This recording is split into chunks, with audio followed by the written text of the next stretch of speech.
I've been saying again and again and again, we're going to increase reservations beyond 50%. और राहुल गांधी जी, आप और आपके परिवार और पार्टी ने केवल सिखों पर यातनाएं की हैं। संविधान को धोखा दे सकते हैं और ये आरक्षण को भी धोखा दे सकते हैं। Is going to be allowed to wear a kada in India. की ग्रैंडमदर ने, राहुल की ग्रैंडमदर ने दरबार साहब पे हमला बना था, तो इनका तो सिख रिलीजन के साथ ये है। शब्द बोलते भी हैं, भेद भी खोलते हैं, लेकिन शब्द अकेले कहानी नहीं कह पाते। उन्हें भावों में पिरोना पड़ता है, एहसासों को जगाना पड़ता है, तब कहीं जाकर वो इतिहास लिख पाते हैं। और जब राजनीति की रणभूमि में शब्दों से शब्द टकराते हैं तो वो सियासत का अंदाज भी बदल देते हैं और वोटर का मिजाज भी। तो आज के पॉलिटिकल कॉरिडोर में मैं अदिति नागर आपको कश्मीर से कन्याकुमारी तक सियासत की बदलती तस्वीर और उसके लिए अपनाई जा रही तदबीर का पूरा विश्लेषण करूंगी। वैसे तो चुनाव हरियाणा और जम्मू कश्मीर में, लेकिन इसकी गूंज अमेरिका से होते हुए हिंदुस्तान पहुंची है। अब वो कैसे, इसके लिए आप राहुल जी की ये बाइट सुन लीजिए। We will think of scrapping reservations when India is a fair place. And India is not a fair place. Now, that creates a problem. Because there are many people who come from the upper caste, right? Who say, look, what have we done wrong? Right? Why are we being punished? And so then you think about increasing dramatically the supply of some of these things. You think about decentralizing power. You think about involving many more people in the governance of our country. America में George town university के छात्रों से बात करते हुए राहुल के इस बयान को सियासी जानकार ये मान रहे हैं कि ये कंफ्यूजन है। लेकिन ये तमाम बात करने से पहले यहाँ राहुल गांधी को लेकर एक बात करनी जरूरी है। राहुल गांधी कई बार विदेश जाते हैं, कई बार इंटरेक्शन करते हैं, लेकिन इस बार वो LOP बनने के बाद गए हैं, लीडर ऑफ ऑपोजिशन, और ये पद बहुत महत्वपूर्ण होता है। लोकतंत्र में विपक्ष सरकार को जब जब जरूरत पड़ती है आईना दिखाता है, जनता के मुद्दे उठाता है, जनता की आवाज उठाता है। इसलिए विपक्ष और नेता विपक्ष बहुत महत्वपूर्ण होता है। वो जो बात कहता है उसे जनता भी सुनती है, सरकार भी सुनती है। अब जो तमाम बातें कही गई हैं अमेरिका में, वो भी पूरी दुनिया ने सुनी। और ये बात तारीफ काबिल है क्योंकि कई एक सेक्शन में राहुल गांधी के राजनीतिक तौर तरीकों की तारीफ भी हो रही है, आलोचना भी हो रही है। तारीफ इसलिए क्योंकि उन्होंने अभी कुछ महीनों में भारत जोड़ो यात्रा के बाद अपने तौर तरीके बदले हैं। बीजेपी को बीजेपी की ही पिच पर वो सियासी रूप में साध रहे हैं, जवाब दे रहे हैं, उनको पलटवार कर रहे हैं सियासी रूप में। तो ऐसे में अब जो हम डिकोड करने वाले हैं, क्योंकि ये बात अमेरिका और भारत और पूरी दुनिया में भारत को लेकर मैसेज की, तो अब जो अभी उन्होंने बयान दिया था छात्रों से बात करते हुए जॉर्ज टाउन यूनिवर्सिटी में, तो सियासी जानकारों का ये मानना है कि ये कंफ्यूजन है। अब इसको लेकर हम ये भी बात करते हैं कि ये एक बयान ने क्या राहुल गांधी के सियासी विरोधियों को मौका दिया है। लेकिन पहले राहुल का एक और बयान सुनवाती हूं, उसके बाद इस पर चर्चा करेंगे। वो बयान जो देश की राजनीति में कांग्रेस के खिलाफ बड़ा परसेप्शन बना सकता है। The fight is about whether he, as a Sikh, is going to be allowed to wear his turban in India. Or he, as a Sikh, is going to be allowed to wear a kada in India. Or he, as a Sikh, is going to be able to go to Gurdwara. That's what the fight is about. And not just for him. Rahul के बयानों की कड़ी में एक और बयान बेहद महत्वपूर्ण है, जिसका संदेश राहुल गांधी के साथ इंडिया ब्लॉक में खड़े पार्टियों को भी जाता है। The whole idea of the alliance was to put across to the people of India that India is being attacked. And it was very successful. And generally the BJP people say India alliance, but everyone else in India says India alliance.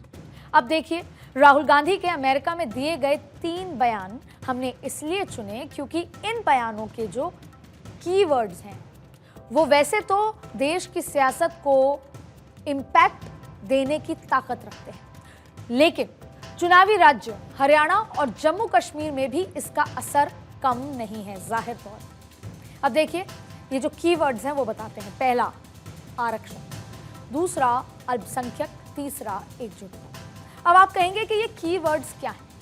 दरअसल देखिए, जब नरेंद्र मोदी 2014 में आए तब से लेकर अब तक 2 कीवर्ड्स पे बीजेपी की पॉलिटिक्स चली है और कामयाब भी हुई है। एक था परिवारवाद, दूसरा था भ्रष्टाचार। और नरेंद्र मोदी, अमित शाह और भारतीय जनता पार्टी ने मिलकर परिवारवाद के खिलाफ और भ्रष्टाचार के खिलाफ एक तरह से जो आंदोलन खड़ा किया, उसका नतीजा था कि नरेंद्र मोदी तीसरी बार प्रधानमंत्री चुनकर आए। ये 2 कीवर्ड्स पूरे देश भर में लोगों के मानक पटल पर छा गए थे। इसीलिए ना सिर्फ कांग्रेस, हर वो पार्टी जो परिवारवाद को सपोर्ट करती है, बढ़ावा देती है या भ्रष्टाचार में लिप्त है, वो एक समय में इन 10 सालों में हाशिए पर चली गई थी। लेकिन अब हम राहुल के कीवर्ड्स का जिक्र कर रहे हैं। राहुल कहते हैं डरो मत, ये कीवर्ड है। राहुल कहते हैं कि संविधान बदल दिया जाएगा। आरक्षण का जिक्र करते हैं। तो आज हम 3 कीवर्ड्स का जिक्र कर रहे हैं, आरक्षण, अल्पसंख्यक और एकजुटता। ये वो शब्द हैं जो राहुल के बयानों का सार है या राजनीति का। अब आप इसे एक एक कर समझिए। सबसे पहले बात आरक्षण की। राहुल गांधी ने अपने बयान में जाति जनगणना की वकालत की और ये बताने की कोशिश की कि आरक्षण सामाजिक न्याय को पूरा करने के लिए जरूरी है। अब इसका सियासी असर समझिए। हरियाणा में करीब 40% जो वोटर है वो ओबीसी समुदाय से है और इसमें करीब 78 जातियां शामिल हैं। ये आंकड़े इसलिए आपको समझने जरूरी हैं, इससे जो हमने आखिरी में आपसे कहा था कि ये जो कुछ भी राहुल के बयान हैं उसमें जम्मू कश्मीर और हरियाणा में क्या इम्पैक्ट है। तो अब आप एक बार फिर मैं आपको समझाती हूँ कि हरियाणा में करीब 40% वोटर ओबीसी समुदाय से हैं और इसमें करीब 78 जातियां शामिल हैं। यानी विधानसभा चुनाव से पहले इस वर्ग के वोटर को साधने के लिए हरियाणा की सरकार ने ओबीसी के लिए क्रीमी लेयर की सीमा को 6 लाख रुपए से बढ़ाकर 8 लाख रुपए करने का ऐलान किया और इतना ही पंचायती राज संस्थानों और नगर पालिकाओं में ओबीसी श्रेणी के लिए 5% कोटा पेश किया गया। अब राहुल गांधी इन्हीं वोटर्स को कांग्रेस के साथ जोड़ने के लिए जाति जनगणना और आरक्षण के मुद्दे पर बात की और ये इसलिए भी क्योंकि ये टेस्टेड है। 2024 के चुनाव में ये मुद्दे विपक्ष के चल गए थे, इसलिए एक बार फिर उसी प्रोसेस को, उसी रणनीति को यूज किया जा रहा है। जाहिर है बीजेपी हरियाणा में ओबीसी वोटर को अपने साथ बनाए रखना चाहती है, तो दूसरी ओर राहुल के बयान से ये भी साफ है कि उनकी नजर उस 40% वोटर पर है जो पिछले चुनाव में बीजेपी के साथ माना जाए। अब यह अलग बात है कि राहुल के बयान ने एक अजब सा कंफ्यूजन पैदा कर दिया। मायावती और बीजेपी हमलावर हो गए। मायावती क्योंकि वो खुद भी मैदान में है इनालो के साथ गठबंधन में। मायावती ने ट्वीट करके कहा कि राहुल दरअसल आरक्षण को खत्म कराना चाहते हैं। तो वहीं अमित शाह ने भी कहा कि राहुल की मंशा पर सवाल उठाए। अमित शाह ने कहा कि जब तक बीजेपी है आरक्षण को कोई हाथ भी नहीं लगा सकता। बीजेपी ने अपना स्टैंड क्लियर किया जो अब तक क्लियर उस तरीके से नहीं था। बीजेपी हमलावर हुई तो कांग्रेस पार्टी को भी सियासी पिच पर सफाई देनी पड़ी। इस जगह पर कांग्रेस के दबी आवाज में बात है कि क्या ये बयान कहीं उल्टा तो नहीं पड़ गया।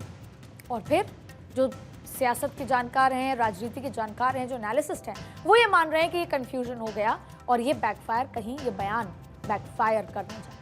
अब ऐसे में राहुल ने भी अमेरिका से ये बताने की कोशिश की कि उनका बयान आरक्षण विरोधी नहीं है। कांग्रेस पार्टी ही आरक्षण लाई जो अंबेडकर साहब ने बनाया था।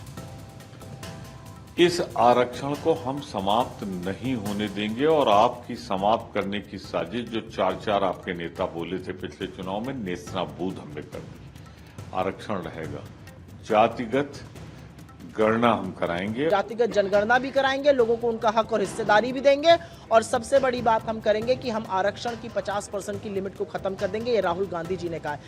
आज जो स्थितियां हैं, पहले की जो स्थिति थी उसमें पूरी तरीके से कांग्रेस सबको साथ लेकर चलती रही है। जो हालात पे राहुल जी ने बात बोली है वो सटीक बैठती है और आज की मांग है, आज की डिमांड है। हम रिजर्वेशन ज्यादा देंगे, हम जातिगत जनगणना कराएंगे, हम सोशो इकोनॉमिक सेंसस कराएंगे, जिससे पता चले कि दलितों, आदिवासियों, पिछड़ों और सामान्य जनरल कास्ट के लोग जो गरीब हैं उनके पास क्या संसाधन है। हम इंस्टीट्यूशनल सर्वे कराएंगे कि मीडिया में, हेल्थ केयर में, कारोबार में क्या रिप्रेजेंटेशन है। 90% लोगों का कोई रिप्रेजेंटेशन नहीं है। जातिगत जनगणना की मांग पर आप भागे भागे फिरते हैं। आप किस मानसिक दिवालियापन से बीजेपी बात करती? राहुल ये अच्छे से जानते हैं कि राजनीति गेम ऑफ परसेप्शन है। वो खुद लोकसभा चुनाव में इस परसेप्शन का फायदा उठा चुके हैं, तो उनको ये भी पता है कि इस परसेप्शन में किसी भी तरह की चूक हुई तो बड़ा नुकसान पार्टी को झेलना पड़ेगा। वो अच्छी तरह वाकिफ हैं, उन्होंने फौरन सफाई दी। Reservation being one of them. We've also said that we're going to, or somebody said, somebody misquoted me yesterday saying that I'm against reservations. I've been saying again and again and again, we're going to increase reservations beyond 50%. And I'm not against reservations.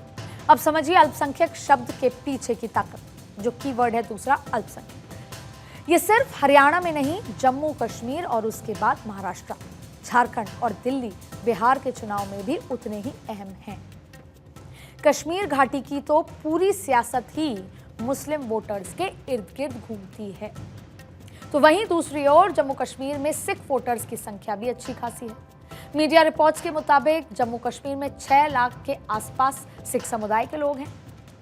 Jammu में 4,30,000 और कश्मीर घाटी में 1,30,000। जम्मू संभाग में कठुआ से लेकर पुंछ तक 10 सीटों पर सिख समुदाय के लोग बड़ी संख्या में, जबकि आरएसपुरा, जम्मू दक्षिण और बाहू विधानसभा सीट पर सिख वोटर्स ही हार जीत का फैसला करते हैं।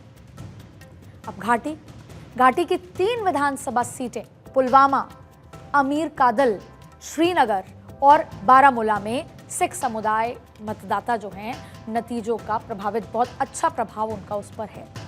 इसके अलावा कुलगाम, अनंतनाग, शोपिया, बडगाम और कुपवाड़ा में भी सिख वोटर्स की ठीक ठाक संख्या है। ये जो सारी जगह बताई, वहाँ पर अल्पसंख्यक और सिख वोटर्स की जो मुस्लिम और सिख वोटर्स का जो इम्पैक्ट है वो हार जीत तक का है।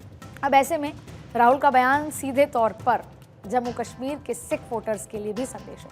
तो आपको जो पहले कीवर्ड का मतलब हमने बताया कि कैसे हरियाणा की राजनीति का वो 40% वोट को साध रहे हैं, दूसरे हमने आपको बता दिया कि जम्मू कश्मीर में किस तरीके से वो साधने की कोशिश कर रहे हैं। सिख वोटर्स के लिए भी संदेश था जब उन्होंने अमेरिका में बयान दिया, और हरियाणा के सिख वोटर्स के लिए भी संदेश था। अगर मीडिया रिपोर्ट्स के आंकड़े को समझें तो हरियाणा में 15 से 20 लाख सिख वोटर्स हैं, जो करनाल, कुरुक्षेत्र, अंबाला, सिरसा लोकसभा सीटों के तहत आने वाली विधानसभा सीटों पर निर्णायक भूमिका निभाते हैं।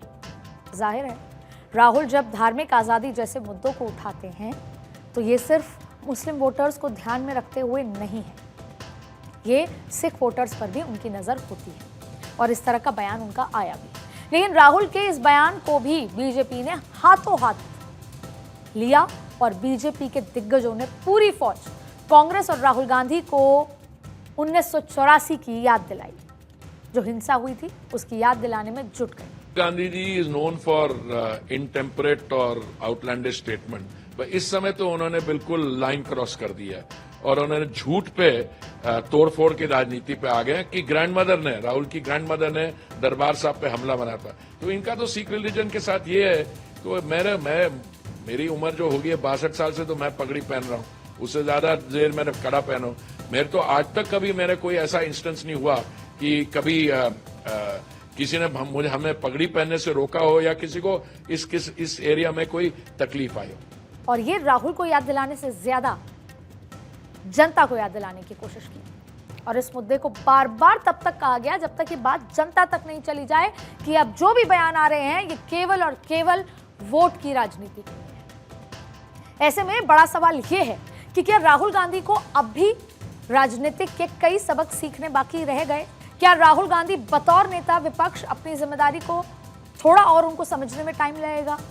क्या राहुल गांधी आरक्षण जैसे संवेदनशील मुद्दे पर बेवजह बयानबाजी कर रहे हैं, और क्या इसका नुकसान पार्टी को उठाना पड़ सकता है? क्या राहुल गांधी के लिए बतौर नेता प्रतिपक्ष विदेश जाकर कई ऐसे इंटरनल संवेदनशील मुद्दे वहां उठाने चाहिए थे? इस पे उनकी परिपक्वता पर सवाल उठा। क्या राहुल गांधी की बातों को उनके गठबंधन नेता ने भी अप्रूव किया या उनके गठबंधन नेता इसे समझेंगे? ये सवाल बेवजह नहीं है।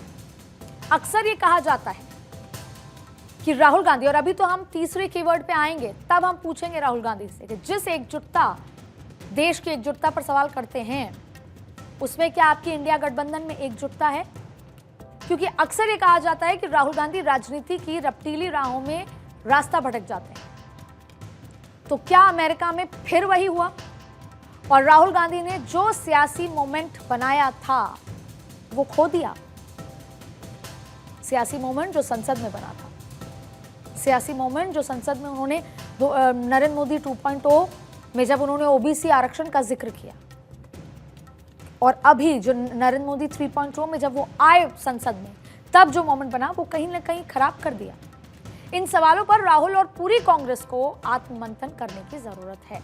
ये बात अलग है कि 2012 से पार्टी आंख बंद करके राहुल गांधी को सपोर्ट कर रही है, चाहे वो बयान सही थे या नहीं। जब से वो उपाध्यक्ष बने, राष्ट्रीय अध्यक्ष बने, राष्ट्रीय अध्यक्ष पद छोड़ा, फिर जब वो कुछ भी नहीं थे एक समय में, तब भी सांसद थे, तब भी फैसले वो लेते थे, पार्टी आंख बंद करके उनका सपोर्ट कर रही है।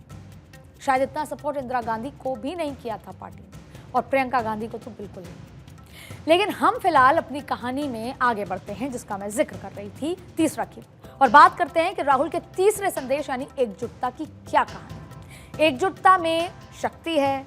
वैसे तो ये जीवन का वो मंत्र है जिसमें हर समस्या का समाधान है। बचपन में हम सबने लकड़ी के गट्ठर वाली एक कहानी सुनी थी, जिसमें एक बुजुर्ग पिता अपने बच्चों से पहले अलग अलग लकड़ियां तोड़ने को कहते हैं और बच्चे भी उसे आसानी से तोड़ लेते हैं। फिर उन लकड़ियों को एक साथ जोड़कर बुजुर्ग अपने बच्चों से उसे बारी बारी तोड़ने को कहते हैं और वो सब नाकाम हो जाते हैं। याद होगा आपको? ये एकता की शक्ति है। लेकिन जब सोच अलग हो, विचार अलग हो और चाहत सत्ता की हो, तो राजनीति की गलियों में ये एकता इतनी आसान नहीं। 90 विधानसभाओं पे हमारे उम्मीदवार मजबूती के साथ चुनाव लड़ेंगे और एक मजबूत विकल्प की सरकार युवाओं को रोजगार की गारंटी देगी। जब तक रोजगार नहीं मिलता 3000 रुपये महीना देगी।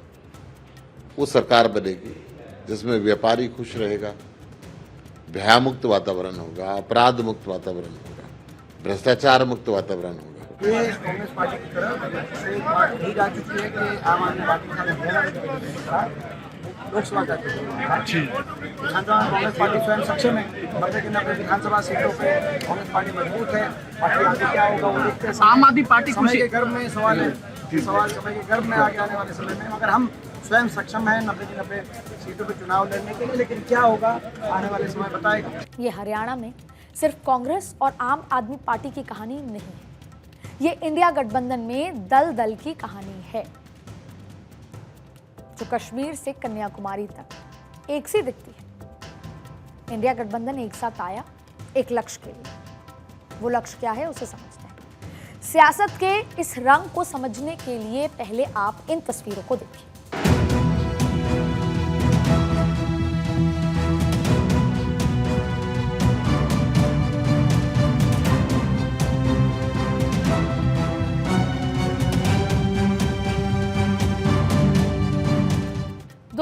चौबीस के लोकसभा चुनाव के नतीजों के बाद से कांग्रेस हो या समाजवादी पार्टी या यूं कहूं कि पूरा इंडिया गठबंधन का आत्मविश्वास अभी आसमान छू रहा है।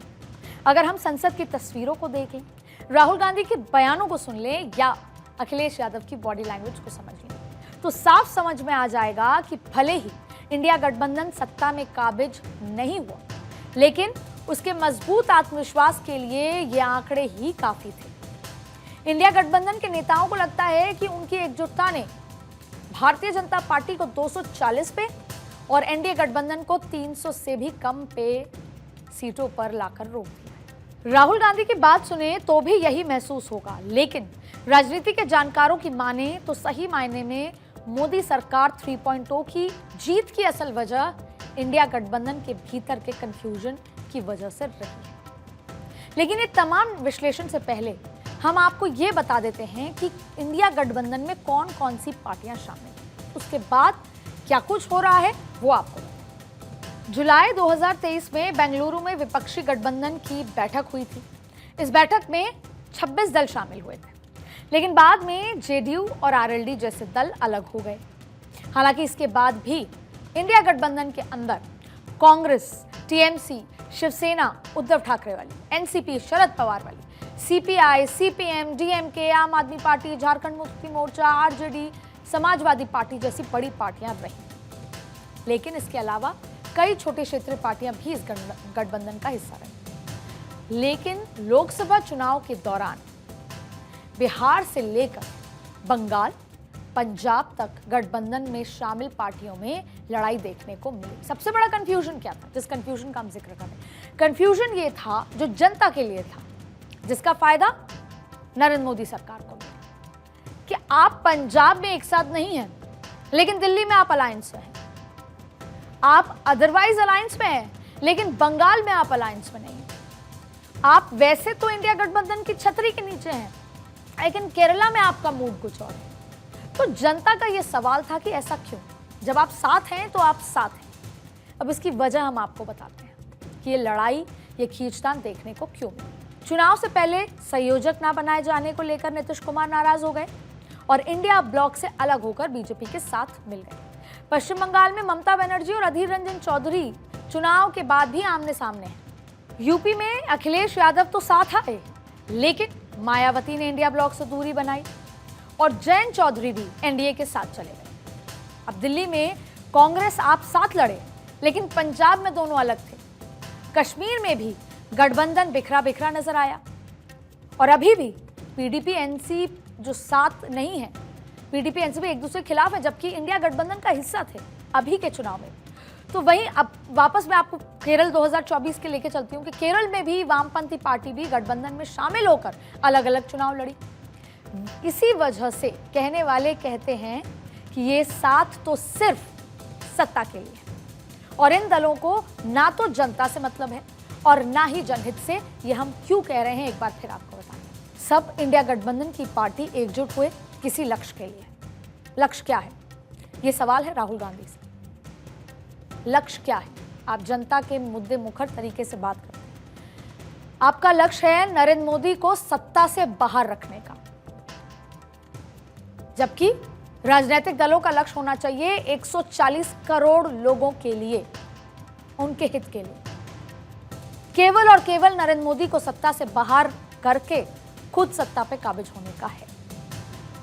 ठीक वैसे ही जैसे हरियाणा में अभी कांग्रेस और आम आदमी पार्टी साथ इसलिए नहीं आए क्योंकि कांग्रेस को यह लगता है कि वो अपने दम पर सत्ता में काबिज कर सकते हैं। पंजाब में आपको ऐसा नहीं लगता था, इसलिए आपको समर्थन की और सहयोग की जरूरत थी। यानी कि जहां आप सक्षम हैं वहां आपको जरूरत नहीं है और जहां आप सक्षम नहीं है वहां आपको जरूरत है। तो ये तमाम बातें आपको ले जाती हैं केवल और केवल सत्ता ही आपका लक्ष्य है। खैर, ये तो रही चुनावी बसात। लेकिन कर्नाटक में भी, हालांकि ऐसा नहीं है जो हम आगे बात करने जा रहे हैं, कर्नाटक में सत्ता में होकर भी कांग्रेस पार्टी एकजुट नजर नहीं आ रही। सिद्धारमैया और डीके शिव कुमार के बीच मतभेद सबको पता है। दिग्गज कांग्रेसी नेता शन्नूर शिवशंकरप्पा ने भी ये कहकर हलचल बढ़ा दी कि अगर मुख्यमंत्री बदलने की कोई संभावना होती है तो वो सीएम बनने को तैयार हैं। यानी दिल की इच्छा जुबान पर आ गई। सोचिए, कर्नाटक में कांग्रेस की सरकार है और वहां भी अंदर खाने लोग मुख्यमंत्री बनने को बेच रहे हैं। तो फिर ये कैसी एकजुटता है? अब हरियाणा का हाल देख लेते हैं।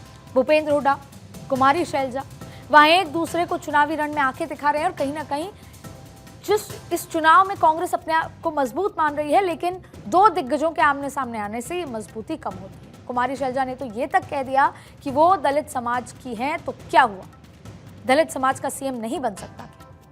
अब चुनाव से पहले ही इस तरह का बिखराव होगा तो वोटर तो यही समझेगा ना कि ये सिर्फ और सिर्फ सत्ता के लिए है। लेकिन एक बार फिर हम ये नहीं कह रहे कि ये इंटरनल लड़ाई बीजेपी में नहीं है। बीजेपी में ये इंटरनल लड़ाई राजस्थान में थी, मध्य प्रदेश में थी, छत्तीसगढ़ में थी और हरियाणा में भी है, महाराष्ट्र में भी है। राजनीतिक दलों में लड़ाई होती है, पर क्योंकि आज हम राहुल गांधी के उन बयानों का जिक्र कर रहे हैं जिसमें वो एकजुटता, लक्ष्य, विजन की बात करते हैं, तो हम उनको बताना और उनसे पूछना चाहते हैं तो अब झारखंड का जिक्र कर लेते हैं, जहां विधानसभा चुनाव होने वाले हैं। यहां भी जेएमएम और कांग्रेस के बीच सीट शेयरिंग पर खींचतान होना तय है। जम्मू कश्मीर में एनसी और पीडीपी एक दूसरे के खिलाफ हैं। महाराष्ट्र की स्थिति आपके सामने है और कौन बड़े भाई की भूमिका में होगा, कौन ज्यादा सीटों पर चुनाव लड़ना चाहता है, जिससे कि ज्यादा सीटों पर जो जीत कराएगा वो मुख्यमंत्री की सीट का दावेदार होगा। इसको लेकर सभी ज्यादा सीटों पर चुनाव लड़ने की इच्छा जताते हैं और ये खींचतान अब जारी है। तो अब यहाँ सवाल ये उठता है कि इंडिया गठबंधन के दलों का लक्ष्य क्या है, वो किस मकसद के लिए साथ हैं?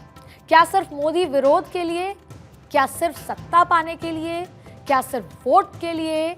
ये बात अलग है कि लोकसभा चुनाव के दौरान और उसके बाद संसद में भी इंडिया गठबंधन के नेताओं ने एकजुटता दिखाई है, लेकिन जब सत्ता की असली लड़ाई शुरू हुई तो वो एक दूसरे के साथ सिर्फ फुटबॉल में व्यस्त हो गए। और ये तस्वीर और उनके बयानों को जानते भी, और ये तस्वीरें और उनके बयान जनता भी देख रही है, जो शायद अपनी बारी का इंतजार कर रही है। आपने देखा होगा कि पिछले कुछ समय में जनता ने अब बयान देने बंद कर दिए, रिएक्शन देना बंद कर दिया है, रिस्पॉन्ड करना बंद कर दिया है, लेकिन वो अपनी बारी जब वोट करने की आती है तब वो सब कुछ बता देती है। भारतीय जनता पार्टी ने हाल ही में इसे चखा है और जब 240 का आंकड़ा आया तो भारतीय जनता पार्टी से समझी और अब जरूरत है कि कांग्रेस समझे, क्योंकि अगर ऐसा होता है तो पब्लिक का पंच गठबंधन के इन दलों को अगर सत्ता के करीब पहुंचा सकता है तो सत्ता से दूर भी कर सकता है। सवाल यह है कि कांग्रेस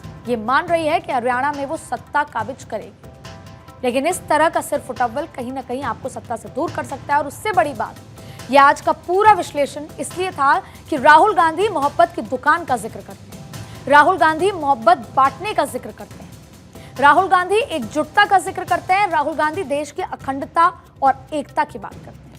तो राहुल जी, सबसे पहले चीजें अपने घर से शुरू होती हैं और हम उम्मीद करते हैं कि ये तमाम बातें आप पहले कांग्रेस और इंडिया गठबंधन से शुरू करके आगे लेकर जाएंगे।